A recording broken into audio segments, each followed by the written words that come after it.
following program contains a topic which may not be suitable for young viewers. Viewer discretion is advised.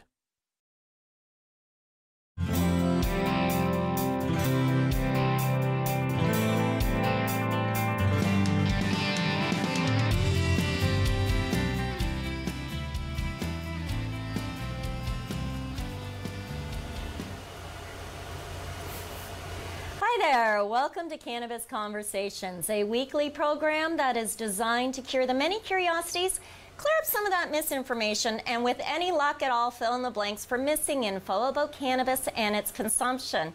I'm your host, Green Irene. I'm a cannabis enthusiast, author, and educator. That being said, cannabis is hitting the mainstream media daily, almost hourly, and there are a lot of headlines to stay on top of, a lot of news, a lot of information. Joining me today is my guest, Al Graham, a man who looks staying on top of all of it easy. Hi, Al. Thanks for joining us. Hi, Irene. Thanks for having me on. Oh, well, it's an absolute privilege. You know, I've been following you for the last couple of years via social media. And, you know, a lot of your articles and your writings. So I know who you are. I know what you're doing. I know what you're talking about. But would you mind sharing for our audience who you are?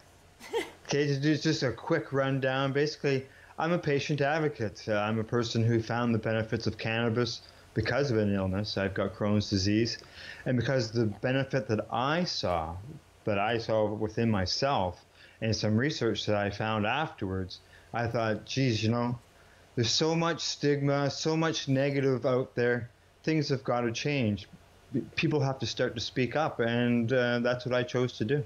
That's beautiful. And you know what? I'm finding a lot of patients have become patient advocates for that very same reason.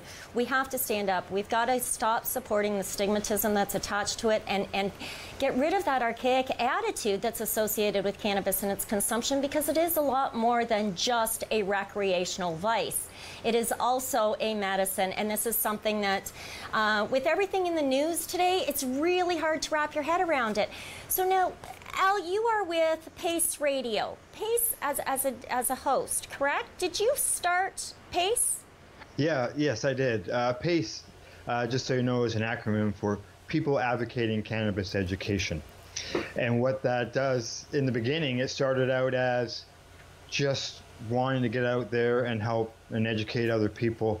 And I had others who reached out to me and said, hey, I want to help you do this. And because I was a writer with the magazine at the time, we were doing public events, I ended up having people assist me in that. And the principle of it was just to be involved in helping educate people. It wasn't about forming a large group and having many meetings and all that. It was just about people getting out there who wanted to speak the truth. Right, and that's so important. It is from a patient's perspective as well as a caregiver's perspective. I have found with some of my clients that with their families, although they're using cannabis, they're not able to talk to their families about it. So how did that work for you? You said you, as a patient, that's how you got turned on to becoming an advocate. You suffer from Crohn's? Yes, I do. Would you mind? Sorry. I was just going to ask you to define that for the audience members who aren't really familiar with it. You know, we hear about Crohn's, but do we really know what the suffering is? Crohn's is an autoimmune illness which affects your digestive system from the tip of your lips to the butt, from entry to exit. And basically what happens is you end up with like sores within your system. And your autoimmune system constantly attacks those sores, but because a gas or the way it activates inside your system, it never heals. So basically, your body is attacking yourself, and you end up you can't ingest it. You can ingest things, but you can't pick up the nutrients and everything. You end up losing weight. Let's just say it can get very ugly. Okay, and you know, that would be very difficult. So the entire digestive system is affected by Crohn's. So unlike ulcerative colitis, which the immune system is kind of overdoing it, is it not? Yeah. Do I have that understanding correct? Colitis is part of the bowel. Right. Whereas Crohn's gets you from top to bottom. My mouth at one point, I had so many cankers in it, I couldn't swallow. I could barely even talk. It was, like I said, it was nasty, and you know, between because I couldn't absorb anything, and it got to a point where I couldn't hardly even eat anything. That I lost 60 pounds. My Lord. Yeah, and you know, I went from 185 pounds at one point down to my lowest was 119, and wow. That's got to be horrifying, even for your family members, you know, that are around you watching this happen and not being able to. So you started using cannabis.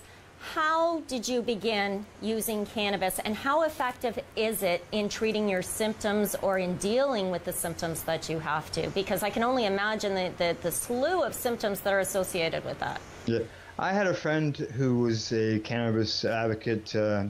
She was one of the first people to get licensed in the early stage of the MMAR. So when I got sick, I reached out to her and talked to her about it.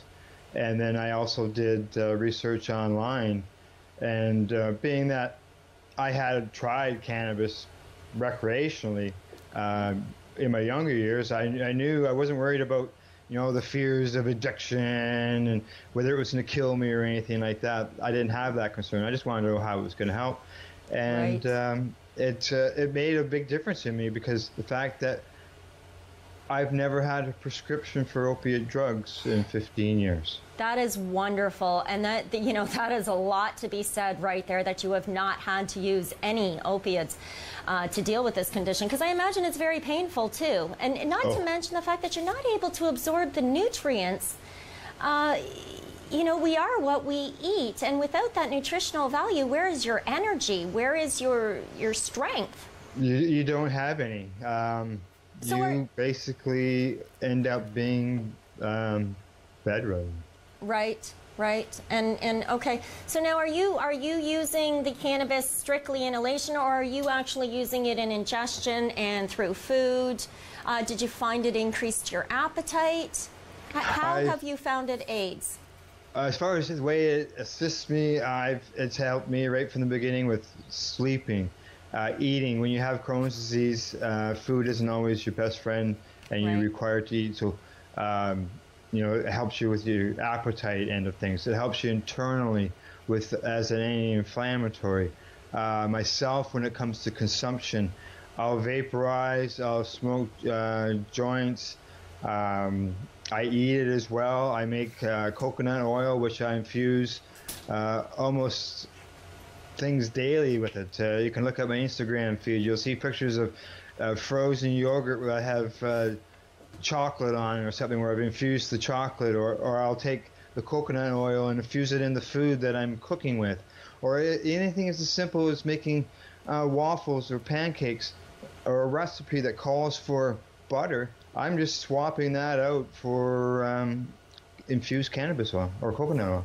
With infused meals. Yeah, I've done the same. I deal with bowel issues myself. How did your family react to you starting to use cannabis instead of considering the traditional or orthodox methods of treatment? Well, I was when I started with my cannabis, I had been on a pharmaceutical drug that was it was still experimental. It was new to Canada, and I went on to that. And when they upped my dose, I had gone back to the second time for my doctor and got permission. When I told my family what was happening, you know, there was caution, there was concern. You know, sure.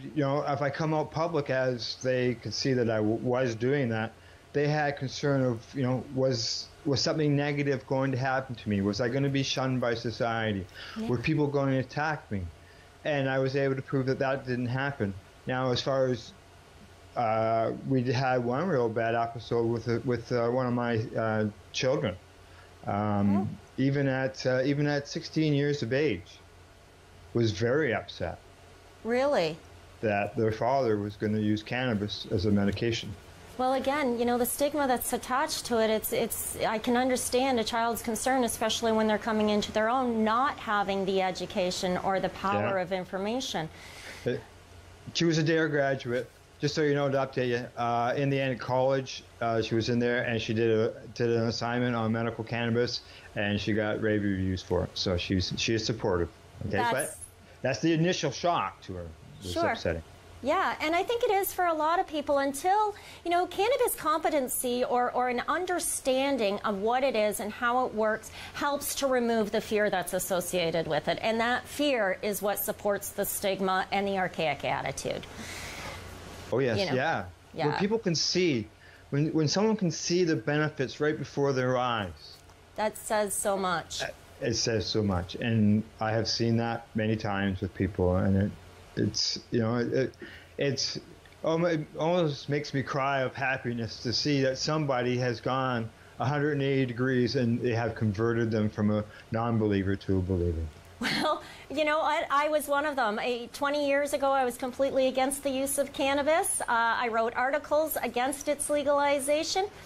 And I guess it was about 15 or 16 years ago that I became a cannabis patient myself. When I fell ill in 2012, my tune changed. And in recovering from all of those, from the pharmaceutical treatment, I wanted to know why and how cannabis was working. Why was it working for me? And that's when I found out I wasn't the only one it was working for. It's working for a lot of people. And it certainly changed the tune I sang, for sure, and it does for many people. It does, and it's because of patients. Like you say, a lot of patients are advocates. It's the patients who have been speaking up.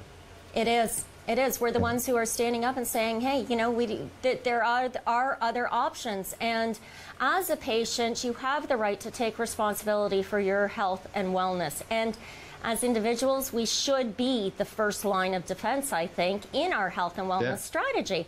And create a team, a network team of a supportive doctor, a supportive nutritional guide, for lack of a better term.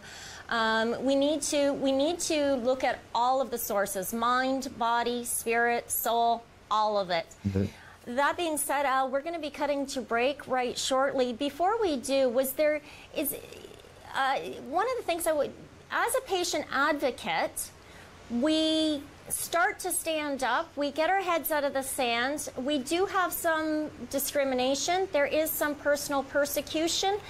And you seem to have bypassed all of that by heading straight for the news and the media and paying attention to what's happening. As I said at the start of the show, you're one of the most informed men that I know. I've been following you for a couple of years.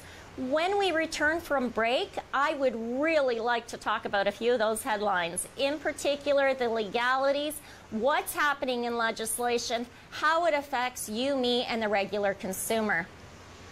Sounds good. We can do that. Excellent. Excellent. On that note, thank you for tuning in. We'll be back right shortly. Tuning in with Al Graham from Pace Radio.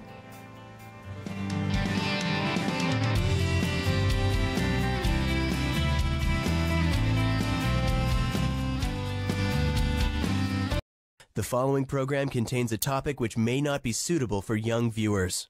Viewer discretion is advised.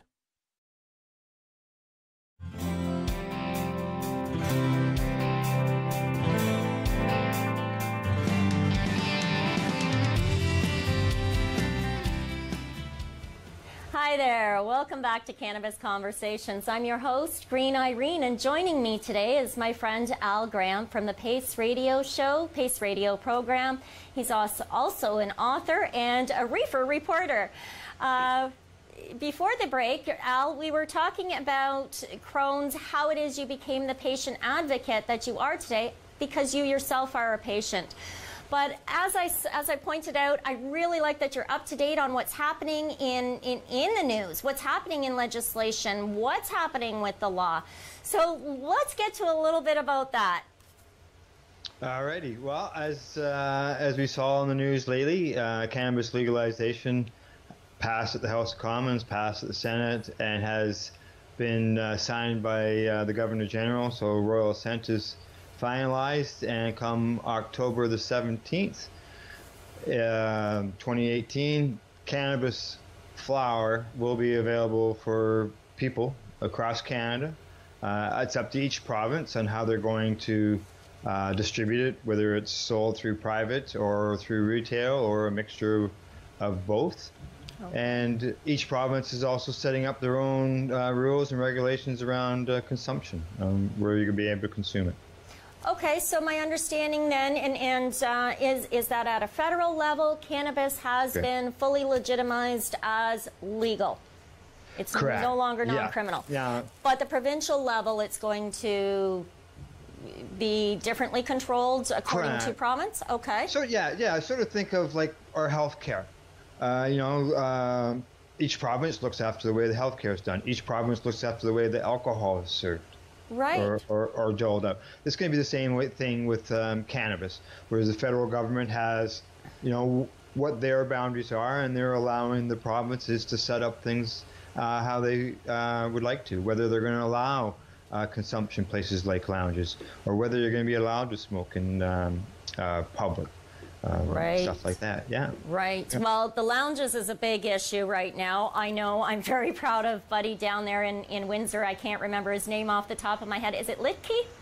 Yes. Yeah, he's taken a real stand and said, I'm willing to go down in flames if I have to. And as part of that, did I read correctly that Ontario, the Smoke-Free Ontario Act, is actually holding back right now on like, correct. What exactly did I read there? Yeah, Bill 174, that's the smoke and act there, Smoke-Free Act. Right. The Liberals have put it into place. As you know, we have a new government here in Ontario with the Progressive Conservatives led by Doug Ford. Yep. And they have put it on pause. They want to review things within the Act, including the vaping end of things. So there is a good chance, a good possibility that this will be allowed where lounges can be set up. Myself, I like to see lounges set up like bars where you can go in and buy a drink at a bar. So why can't you go in and buy a gram or 2 grams of cannabis while you're there? Yeah, no, I agree with you, and I'd love to see like a juice bar. You can choose raw cannabis, yep. and I mean this is a healthy alternative. Exactly, or not necessarily concentrates, flower, bud, all that sort of thing. But what about the raw cannabis itself? I mean, these stalks and leaves should be in our farmers markets. The nutritional value that's associated with it, and the healing benefits, as you well know from dealing with Crohn's. I know myself with irritable bowel. Raw cannabis has been a lifesaver for me, and there's no psychotropic high that's associated with it. So if you don't have to worry. Yeah, go ahead. Oh no, go ahead. Okay. Yeah. Well, in the beginning, you will be able to get the flower right. from the stores, however it's run, depending on the province, right? Right. You'll be able to get that, and the way I look at it, from what I understand, no different than a patient, where we go ahead and make our own oils, our own edibles, with that product. Right. Oh, no, we certainly can. I mean, I do. Yeah, I'm experimenting constantly. But you won't be able to legally buy those in the stores yet. So. No, and I think that's all been tabled for, about 12 months or something like that, if I'm not mistaken, before edibles, topicals. Yes, yeah. But it's good to see, like you mentioned the fella there at in Windsor, Abby Roach in Toronto. She's Hot another, Box. yes. She's another one. She's been fighting big time for this. She is a huge activist and very well-informed lady. Very well-informed lady. So Abby's been involved in this for 18 years. Wow. This is, Yeah, so she's no spring chicken then. Correct. And a business that people looked at as being illegal, operating for 18 years, right out in the open. Yep. Advertised all the time. Yep. And there's been no shutdown. So she's worked very hard. Yeah, we've got actually. There's another lounge cafe. As you know, I closed mine down at the beginning of March temporarily. As far as the lounge services go. There's plenty of other services that are still available, and I'm looking at introducing the workshops this fall. But we do have a cafe lounge still in Barrie, and she's still operational, and I know that the health board just gave them another ticket, so they're good for a while again. So, and I don't mean bad ticket, I mean they got their certification and they can carry on business as per usual, or from what I read through social media. I think that's wonderful. And you know, especially if the PC, so the new government, doesn't change things when it comes to public consumption, that increases the need for the lounges on top of all that, because of the fact that there's patients that are involved here. Patients are traveling. They've got to be able to go. If you're visiting a friend that owns a condominium, and the condominium has rules that you can't consume cannabis inside your the residence, that's right. Then you need someplace else to go. You know, are we being? You know, we don't want to force people to the back alley. Exactly. Like, you know, in our town, it's a very small but aging community, and as such, you know, there's a lot of a lot of our, what am I trying to say here? A lot of our citizens are elderly, so they have family that's down in the city. That family comes up to see them. They're living in a nursing home. They need someplace that they can go and take their medicine, rather than in mom or dad's nursing home, or grandma or grandpa's nursing home or building. Not to mention the fact that grandma or grandpa might have difficulties with the whole idea of you consuming cannabis. So yeah, I mean, there's definitely a need and definitely a place, and I really hope that it all gets sorted out really quickly, ideally before fall. Yes, yeah, well. Another subject, sorry, go ahead. Go ahead. I assume it will be finalized by October the 17th. You think so, eh? Yeah, okay. otherwise the province doesn't have any regulation on cannabis, because the one that's been paused. Yeah, that's right. Oh, that's interesting. There. Yeah. All right. Another interesting subject that deals with the legislation is about insurance. How are insurance companies covering this? And I say this in a multitude of ways, because we've got to look at our medical insurance. We've got to look at life insurance. We've got to look at home and property insurance. We've got to look at vehicle insurance and licensing. Is having a medical marijuana license, prescription, going to affect your vehicle insurance? Is having the right to grow your own cannabis at home going to affect your home policy? I know it used to be really high risk, and I don't know if it is anymore. How's that playing out? Okay. The information I'm receiving, which is from an insurance person, okay, and that is, with the legalization of cannabis and the 4-plant limit, there doesn't seem to be a concern when it comes to homeowners insurance. Okay. All right. They're probably looking at that as more like just, you know, people have plants in their house, right? Yeah. You grow house plants all the time. When it comes to the medical end, that is still a concern, because some patients can grow, you know, 100 plants, 200 plants. That's right. I think it's, so there is still some concern on that end of things. I guess with micro-grow situations and those who are uneducated, there's always been issues with fire and setting up the lights and rigging things up half-assedly, for lack of a better term. Yeah, there's the concern, but it's been proven in the Allard case that that isn't true when it comes to medical patients. Yeah, you can look it up in the Allard court case, and it says in there where the judge wasn't very happy with the government witnesses, the government expert witnesses, when it came to that, because all they used was data from unlicensed places. Oh, okay. Yeah. Very interesting. Very interesting. Yeah. So there's no real proof to back that a medical garden is a risk, but yet, you know, it is stigmatized when it comes to home insurance for the patients. And now, as far as life insurance, in the news, just this this week, on the Reefer Reporters, we covered life insurance and how some of the companies are looking at allowing, you know, they're not looking at dinging you as they do with tobacco. If you admit to a tobacco consumer, then your insurance rates go up. They're not looking at doing that when it comes to the cannabis issue. That's fantastic. That's fantastic. And is that all insurance companies? Is that insurance across the board, or is that specific insurance companies starting to get on board? I look at that more along the line of certain people getting on board. certain companies until things come. Like even on the medical end, there's some patients who are getting coverage. There's some businesses that are offering that through like Sun Life, and you can go to like Loblaws, and if you're working there, there is that happening. Okay, and it's up to the employer to request that coverage for their employees to have that added to the policy. Very informative. Thank you, Al. That was, yes. Okay, that's really good information. No now, something, just because we're starting to run out of time, is there anything that you could honestly tell me that excites you about the legalization? What do you think is the greatest thing to come out of Bill C-45 or sorry, Bill 174 and C-45? What's the greatest thing in your opinion? For me, it's not going to make, I don't look at it as being a super change because of the medical use, and I've been consuming it for 15 years, fair basically enough. legally. But for my friends, I have had friends that have been arrested for 3 joints. 4 joints. Awful. I've had a friend arrested for growing 1 cannabis plant. God. Those people are extremely happy about the legalization because now they can do what they've been doing, all the time for years, and not have a fear of arrest.